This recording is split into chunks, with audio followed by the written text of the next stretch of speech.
इस पूरे देश में 5 ऐसे राज्य हैं जहां सबसे ज्यादा तरक्की हो रही है।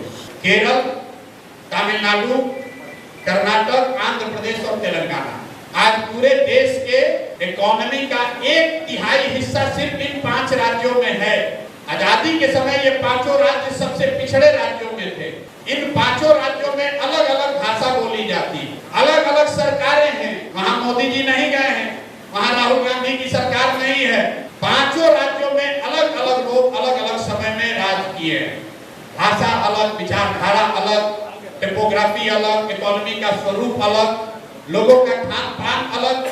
लेकिन एक बात उन 5 राज्यों में कॉमन है जिसने उनको तरक्की के रास्ते पर बैठाया, वो ये है कि पिछले 78 वर्ष में कोई एक नेता, कोई एक दल 10 वर्ष से ज्यादा वहां पर मुख्यमंत्री नहीं बना।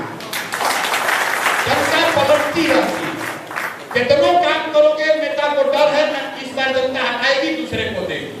जो दूसरा आदमी आता है ऊपर उस पर दबाव रहता है कि भैया उससे अच्छा नहीं करेंगे तो जनता हरा देगी। बिहार में 35 वर्ष हो गया, हम लोग लालू, नीतीश, मोदी से आगे नहीं बढ़े हैं। तो इसको पलटिए, जिसको अच्छा लगे उसको दीजिए, लेकिन वोट पर भरोसा 5 साल के लिए रखिए। 50 साल का बंधुआ मजदूरी मत बनाइए।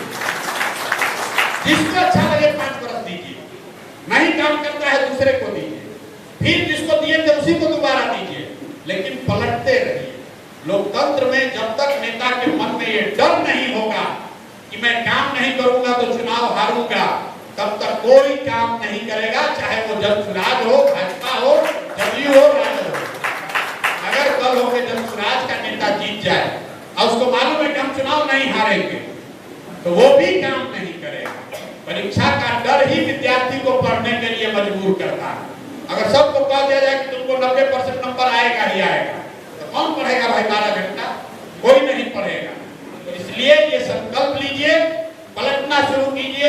अच्छा हो खराब हो उसको हटाइए, दूसरे को मौका दीजिए, तभी सुधार होगा। यही आपसे आग्रह है।